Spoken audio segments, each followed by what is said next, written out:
Bonjour, monsieur Harry. Bonjour madame. Euh, j'ai un Madame, léger, j'ai un léger problème. heureusement que c'est léger. On va gérer ça aussi légèrement. S'il vous plaît, je suis venue au Canada par entrée express avec mon mari et ça fait 4 mois que je suis allée au Cameroun et j'ai fait 3 mois au Cameroun. Et cependant, mon mari était au Canada. Maintenant, je suis rentrée au Canada et je constate que je suis enceinte du meilleur ami de mon mari. Félicitations. Félicitations pour cette grossesse, madame. J'aime ça. Hein? Voilà. Félicitations déjà. Bienvenue à l'enfant. J'aimerais Ok. savoir comment je peux faire.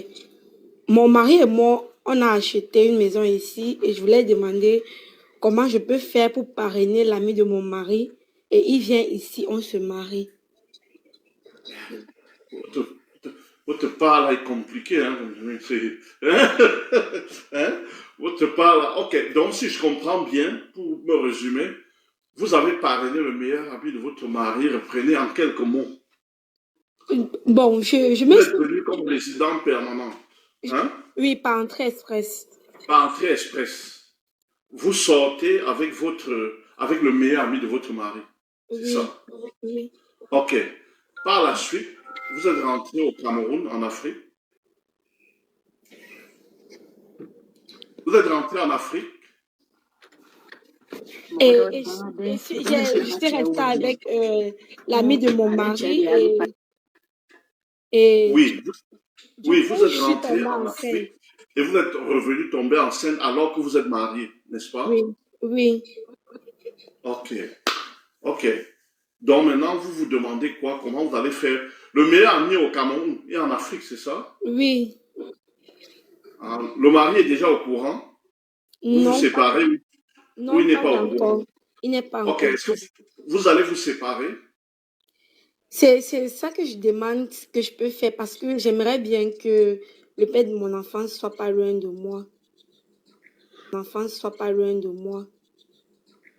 Voilà. Mais ça veut dire que vous devez divorcer de votre mari pour épouser le père de votre enfant et qu'il vienne. Parce qu'en réalité, en droit, le père de l'enfant, c'est celui qui est votre mari. Possession, comment on appelle ça? Ben, sachez que vous êtes marié, vous avez un acte de naissance, hein? Vous avez un acte de mariage et vous vivez avec votre mari, ça veut dire que c'est le père de l'enfant, automatiquement. Bon, ici, je suis en train de parler du droit de la famille. Hein. Je ne veux pas entrer dans les détails du droit de la famille. Comme je vous ai dit tout à l'heure, j'ai étudié le droit au Canada, j'ai les réponses, mais légalement, je n'ai pas l'autorisation pour venir en public parler et faire des consultations en droit de la famille.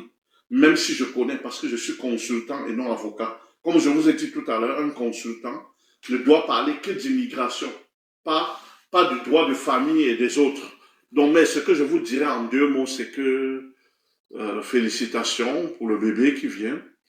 Ben, et que normalement, si vous voulez que le père de l'enfant vienne, ça prend de divorcer et de faire venir le père de l'enfant. Ici, on parle d'immigration. Je ne parle pas du droit de la famille, ça entremêle un peu. Bon, C'est de Oui.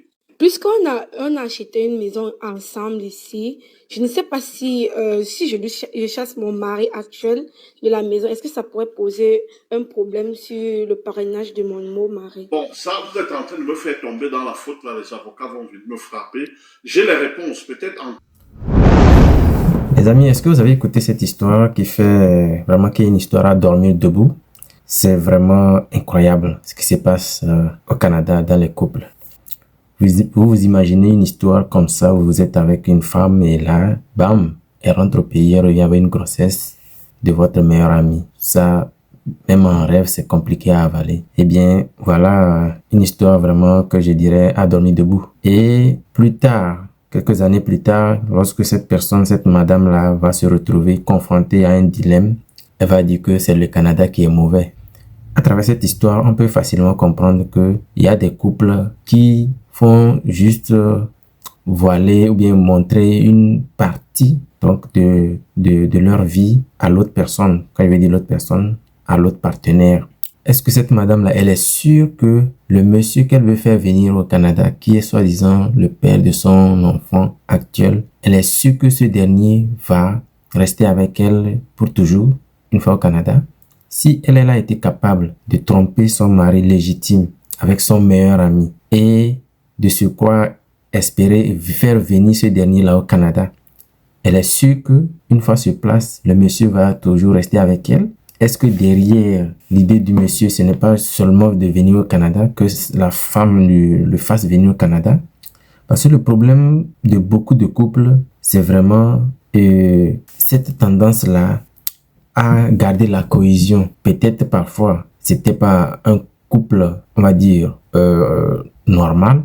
Normal, pourquoi? Parce qu'il y a beaucoup de couples qui se voilent juste la face pour faire beau, pour donner l'impression qu'ils sont un couple correct ou bien ils sont un couple uni, alors que derrière, peut-être, c'était juste pour question de, soit de papier, de question d'immigrer, que l'autre partenaire le fasse venir. Ça veut dire que peut-être derrière, la femme n'aimait pas vraiment ce dernier. Mais ce dont moi je suis sûr, elle pourrait regretter plus tard, franchement. Parce que lorsqu'elle va entamer l'histoire de divorce, le stress va commencer par rentrer dedans. Parce que il faut aller chez les avocats. Parce que il y a la question de biens, vu qu'ils ont acheté une maison ensemble. Tout ça va se terminer comment?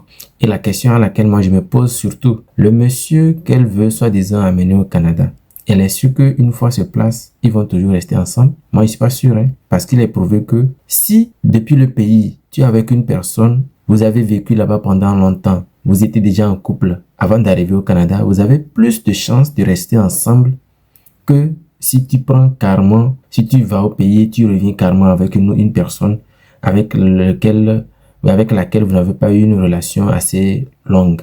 Ou peut-être, lorsqu'elle était au pays, elle était déjà en relation avec ce dernier, mais à l'insu de son mari légitime actuel. Vous voyez, au Canada, comme je le dis toujours, tout ce qui nous arrive, pour nous les immigrants africains, c'est de notre faute. Tous les désagréments qui arrivent aux immigrants africains, et au final, ils ne s'en sortent pas. Et ils accusent le système, le gouvernement. Vous voyez, ce n'est pas le système ni le gouvernement. Si vous analysez tous les problèmes des immigrants au Canada actuel, c'est carrément de leur faute. Donc, quand j'ai écouté cette histoire, j'étais vraiment dans tous mes états parce que ça fait très mal. Peut-être à côté, le monsieur, lui, il aime véritablement cette personne-là, cette dame-là. Mais voilà, dans son dos, il ne sait pas ce qui est en train de se passer. Et quand il va le découvrir, qu'adviendrait-il? C'est ce qui a poussé dans le temps déjà ce qu'on a connu ici au Canada, des couples qui ont commis des actes irréversibles. Ça fait peur et ça fait très mal. J'ai très mal pour le monsieur quand ça va lui tomber dessus. Qu'est-ce que vous en pensez, vous? Est-ce que ce que la femme est en train de faire est légitime? Est-ce que c'est correct? Je sais que beaucoup vont parler de bonheur. Si elle ne se sent pas heureuse dans le couple, elle devrait se séparer et tout. Ok, bon, allons-y. Elle n'a qu'à se séparer. Mais il y aura des conséquences très lourdes. Et rien ne garantit que le mari qui va arriver sera fidèle. Peut-être que lui aussi derrière, c'est juste pour que la femme puisse lui parrainer et qu'elle puisse venir au Canada. Une fois sur place, lui aussi va retourner au pays et ramener sa vraie femme, sa vraie copine. Elle pense que quoi? Depuis tout le temps qu'elle a immigré avec son mari légitime, ce dernier-là a été célibataire, était resté comme ça sans personne dans sa vie. Impossible, rien ne le prouve. Peut-être que lui aussi, il a sa petite copine qu'il aime véritablement. Et une fois sur place ici, il va tout faire pour divorcer aussi, pour l'amener cette dernière.